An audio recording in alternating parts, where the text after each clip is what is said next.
65 নম্বর পর্ব নিয়ে আমরা আলোচনা করব। এখন আমরা বাবুল মুজাহাদা, যে নিজের নাফসের সাথে সংগ্রামের গুরুত্ব। এখানে যে হাদিসটি এনেছেন, হাদিসটি একটু লম্বা হাদিস। আমি আমাদের এই হাদিসটির পূর্বে আমি আলোচনা করেছি। এখন হাদিসটিকে যেন এইটি একটা হাদিস নিয়ে আমরা পুরো পরবর্তী আলোচনা করতে পারি। এই হাদিসটি হলো আন আনাসিন রাদিয়াল্লাহু আনহু, আনাস রাদিয়াল্লাহু আনহু থেকে, যিনি নাকি রাসূল সাল্লাল্লাহু আলাইহি ওয়াসাল্লামের খাদেম ছিলেন 10 বছর।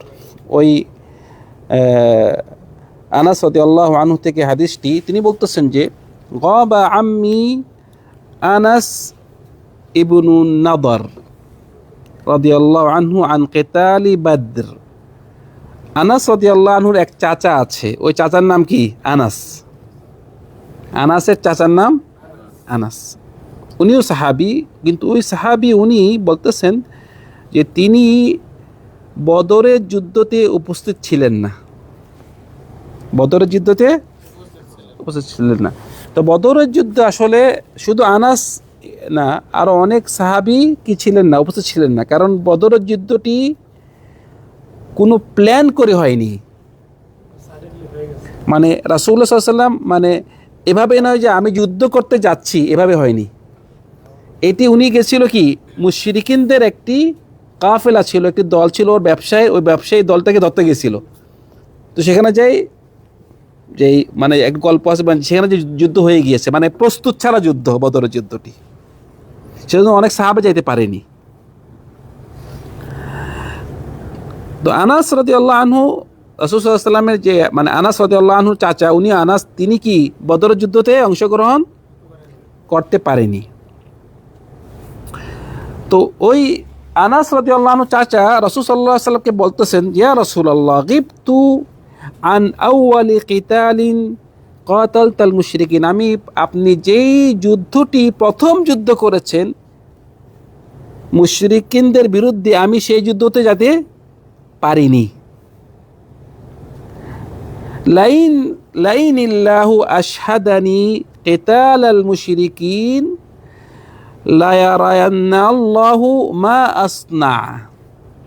যদি আমাকে আল্লাহ সুবহানাহু ওয়া তাআলা আরেকটি যুদ্ধ দেখায় মুশরিকিনদের বিরুদ্ধে, তাহলে আমি দেখি, আল্লাহ দেখবে আমি কি করি, আল্লাহ দেখবে আমি কি করি, বুঝছেন? কিন্তু উনি এই কথাটা বলছে অন্তর থেকে, মানে এটা মানে সাদিক, সত্যবাদী, যে অন্তরে আমি আমি আমি আল্লাহ দেখবে আমি কি করি। বলছে ফালাম্মা কানা ইয়াউম উহুদ, যখন নাকি উহুদের যুদ্ধ হলো। উহুদের যুদ্ধ কিন্তু বদরের যুদ্ধের 1 বছর পরেই, বদরের যুদ্ধের 1 বছর পরে কি উহুদ। কারণ যখন নাকি বদরের যুদ্ধতে মানে কাফেররা কি হয়েছে, পরাজিত হয়েছে, তখন ওরা প্রতিশোধ নেওয়ার জন্য উহুদ যুদ্ধ হয়েছে। তো এটা প্রস্তুত ছিল আর কি। তো যখন নাকি উহুদের যুদ্ধতে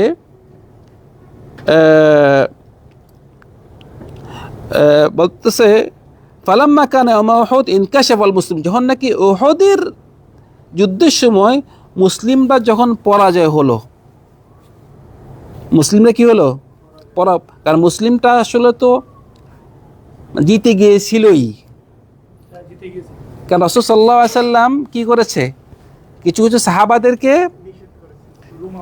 রোমা একটা পাহাড়ের মধ্যে 50 জন সাহাবাদেরকে বলছে, তোমরা এখানে কি করবে, দাঁড়িয়ে আমাদেরকে পাহারা দিবে। এটা খুব ইম্পর্টেন্ট জায়গা।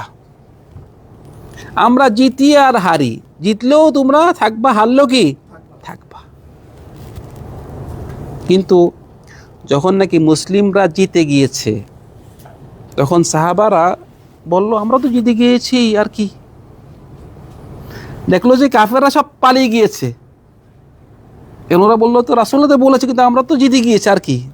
এখন ওরা এই কথা মনে করে নেমে গিয়েছে, গানিমা নেওয়া, গানিমা, কেউ কেউ গানিমা নিচ্ছে। কারণ এখন ওরা দেখলো আমরা জিতে গিয়েছে, কিন্তু কিছু সাহাবার বলছে না, রাসূলুল্লাহ নিষেধ করে আমরা যাব না। অল্প কিছু সাহাবারা ছিল। তো এই যে খালিদ বিন ওয়ালিদ, তিনি দেখলো যে ওই যে পাহারা দিচ্ছে তারা নেমে গিয়েছে, উনি আবার কি করলো, আক্রমণ করলো পিছন থেকে এসে, তখন প্রায় 70 জন সাহাবী কি করেছে, শহীদ হয়েছে। অনেক বড় একটা অ্যাক্সিডেন্ট মুসলিমদের উপরে। তখন রাসূল সাল্লাল্লাহু আলাইহি সাল্লাম বললেন আল্লাহকে দোয়া, আল্লাহুম্মা আ'তাযিরু ইলাইকা মিম্মা সানাআ হাউলা। রাসূল সাল্লাল্লাহু আলাইহি সাল্লাম তাও আল্লাহর কাছে দোয়া করতেছেন, দোয়া করলেন যে হে আল্লাহ, ওজর পেশ করলেন যে আমার সাহাবারা যা করেছে আমি ওজর পেশ করতে, ওরা তো না বুঝে করেছে। রাসূল সাল্লাল্লাহু আলাইহি সাল্লাম কি করলেন, ওজর পেশ করলেন আল্লাহর কাছে, আল্লাহ আমি আপনার কাছে ওজর পেশ করতেছি যে আমার সাহাবারা যা করেছে তা। ওয়া আবরাউ ইলাইকা মিম্মা সানাআ হাউলা, মানে কাফেররা যা করেছে, কাফেররা যা করে, যা ক্ষতি করে, তার থেকে আমি কি মানে আপনার কাছে আশ্রয় চাচ্ছি, অথবা আপনার থেকে আমি মানে এই কাজ থেকে আমি মানে আশ্রয় চাচ্ছি আপনাকে, এইভাবে হতে পারে অর্থটি আর কি। যে ওয়া আবরাউ ইলাইকা মিম্মা সানা, মানে মুশরিকিনরা যা করেছে, যা ক্ষতি করেছে সাহাবাদের উপরে, এই কাজ থেকে আমি আশ্রয় চাচ্ছি, অথবা এই কাজ থেকে আমি ওদের এই নিকৃষ্ট কাজ থেকে মানে মুক্তি দাবি করছি, অত মুক্তি আমি আশ্রয় চাচ্ছি, এভাবে হতে পারে অর্থটা আর কি। যেটা নাকি আমাদের মেইন কথা সেটি হলো থুম্মা তাকাদ্দামা, মানে তখন এই সাহাবী আনাস উনি সামনে গেলেন, ফাস্তাকবালাহু সাদ বিন মুআদ, উনার সাথে দেখা হলো কার সাথে, সাদ বিন সাথে দেখা হলো। ফাকালা সাদ, ফাকালা ইয়া সাদ বিন মুআদ, উনি সাদ বিন মুআদকে বললেন, ইয়া সাদ বিন মুআদ আল জান্নাহ ওয়া রাব্বুল কাবা, আমি জান্নাত দেখতেছি। আমি কি দেখতেছি, জান্নাত দেখতেছি। ইন্নী আজিদু রিহাহা মিন দুনি উহুদ, আমি ওই উহুদে জান্নাতের ঘ্রাণ পাচ্ছি।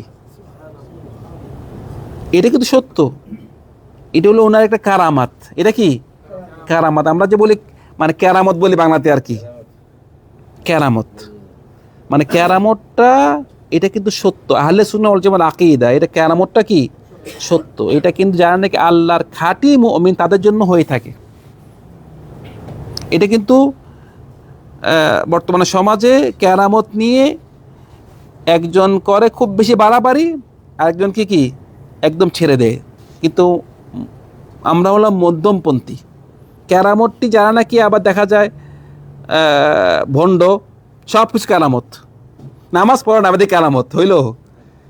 কেরামতটা এটা আল্লাহর ওলিদের জন্য হয়, কিন্তু যে নাকি আল্লাহর ওলি সে নিজেও বুঝতে পারে না যে এটা হয়ে গিয়েছে। সে আবার বলে বলে না আমার এটা হয়েছে, আমার এটা বলে না, হয়ে যায়। যেরকম উদাহরণ দেখেছিলাম আমরা কি ওমর বিন খাত্তাবের সময়, বলছি না একটা, ওমর বিন খাত্তাব কি করেছে, খুতবা দেওয়ার সময় তিনি 700 কিলোমিটার দূর দেখে ফেলেছে একটা জিনিস, একটা ঘটনা বলেছিলাম আমি। এভাবে অনেক সময় বিভিন্ন আল্লাহর ওলিদের কি হয়, কেরামত হয়। যেমন একটি কাজ তাদের দ্বারা হয়, সাধারণ মানুষের দ্বারা হয় না। যেভাবে নাকি এই আনাস তিনি বলতেছেন যে আমি কি পাচ্ছি, জান্নাতের ঘ্রাণ পাচ্ছি।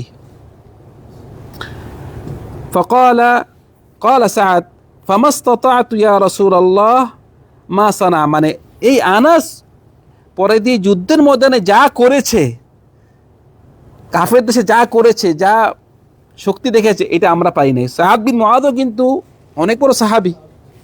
মানে সাদ বিন মুআদ উনি যখন নাকি শহীদ হয়েছে, উনি মারা গিয়েছে আর কি, যখন মানে শহীদ ওনাকে অনেক মারা হয়েছে, লাস্টে উনি মারা গিয়েছে। যখন নাকি উনি মারা গিয়েছে, বলতেছে কি হয়েছে, আল্লাহর আরশ কেঁপেছে। সাদ বিন মুআদ ও কত বড় সাহাবী। তো সাদ বিন মুআদই বলতেছে কাকে, রাসূলুল্লাহকে, উনি এই আনাস যা করেছে আমি পারিনি। কল আনাস, তো পরে ওই ওনার ভাতিজি বলতেছে, আনাস রাসূলুল্লাহ খাদেম ছিল, আনাস বলতেছে পরে আমার চাচাকে আমরা পেলাম, ফাওয়াজাদনাহু বিহি বিদআন ওয়া 80 দরবাতান বিসসাইফ, বলতেছে আমরা পরে দিই আমার চাচাকে পেলাম, উনি শহীদ হয়েছে, পেলাম যে উনার গায়ে 80টির উপরে আঘাত আছে।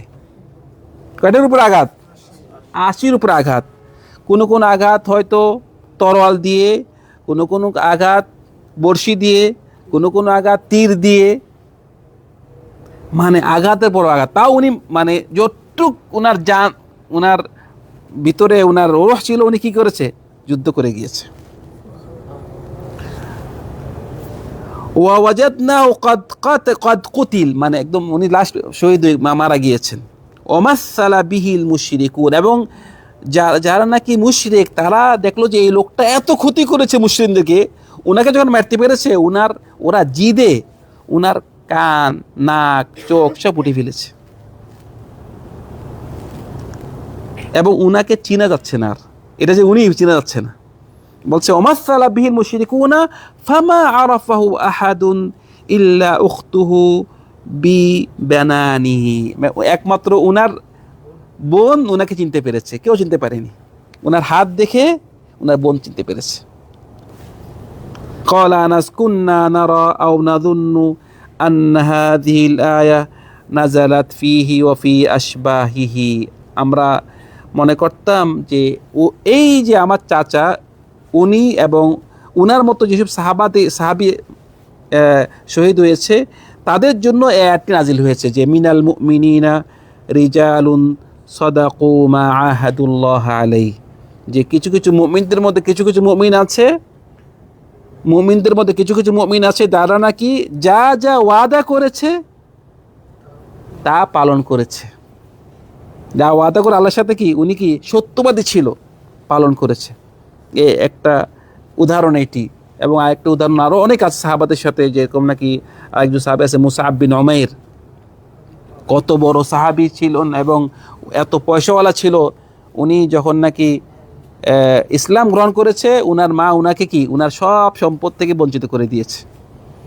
মানে এত পয়সাওয়ালা সাহাবী যখন নাকি মারা গিয়েছে, উনার কাফন নাই, মানে কাফনের কাপড় নেই, কাফনে কাপড় নেই। বলতেছে মুখ ঢাকলে পা খুলে যায়, পা ঢাকলে মুখ খুলে যায়। তো সেজন্য এইসব সাহাবীরা মানে উদাহরণ আমার দেখে দিয়েছেন যে কিভাবে যে ইসলামের জন্য কাজ করে গিয়েছেন। তো এইটাই হাদিসটি আনার উদ্দেশ্য হলো যে আমরাও যেন ইসলামে যে সমস্ত কাজকর্ম আছে আমরা যেন একদিকে একমাত্র আল্লাহ সুবহানাহু ওয়া তাআলার জন্য করি, এবং এটা আমাদের মধ্যে স্পিরিট আসে, আমরা যতটুকু কোরবানি করতে পারি। এখানে তো উনি নিজের জান দিয়ে দিয়েছে, আমরা তো এখন আলহামদুলিল্লাহ জান দিতে বলতেছি না, আপনি শুধু নিজের নফসের সাথে একটু সংগ্রাম করেন যেন আল্লাহর ইবাদতটি সুন্দরভাবে করতে পারেন। আমরা এখন ফজর নামাজ পড়তেই উঠতে পারি না, আলসিমে লাগে। তা আপনি ফজর নামাজটা যদি একটু ঘুমটাকে ত্যাগ করে ফজর নামাজ না পড়তে পারেন, এবং যে সমস্ত হারাম আল্লাহ করেছে হারামটা বর্জন করতে না পারেন, কিভাবে এত বড় ত্যাগ করবে যে নিজের নফসকে দেওয়া। সেজন্য ভাইয়েরা আমরা আমাদের নফসের সাথে সংগ্রাম করব, শয়তান যেন আমাদের ধোঁকা না দিতে পারে। আল্লাহ সুবহানাহু ওয়া তাআলা আমাদের সবাইকে আমরা যা শুনেছি তা আমল করার তৌফিক দান করুন। ওয়া সাল্লাল্লাহু আলা সাইয়্যিদিনা মুহাম্মদ ওয়া আলা আলিহি ওয়া সাহবিহি আজমাইন। আসসালামু আলাইকুম ওয়া রাহমাতুল্লাহি ওয়া বারাকাতুহু।